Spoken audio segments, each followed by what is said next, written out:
We'll guide you through how to use Claude in Figma. If you find this helpful, consider subscribing and liking the video.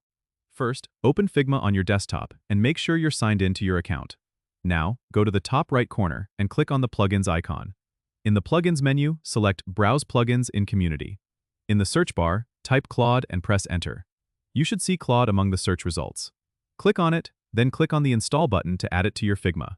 Once installed, go back to your Figma file, click on the Plugins menu again, and you'll find Claude listed under your installed plugins. Click on Claude to launch it. A sidebar will open up on the right side of your Figma workspace. Here, you can input your text or design elements that you want Claude to assist you with. Claude can help automate repetitive tasks, suggest design improvements, or even generate design elements based on your input. To use Claude, simply type your request in the input field and hit Enter. Claude will process your request and provide suggestions or generate content directly within your Figma file. You can then click on the suggestions to apply them to your design. It's a great way to enhance your workflow and boost productivity. Remember, you can always return to the Claude sidebar to refine your requests or explore more of its capabilities. Don't forget to subscribe and comment if this helped you out.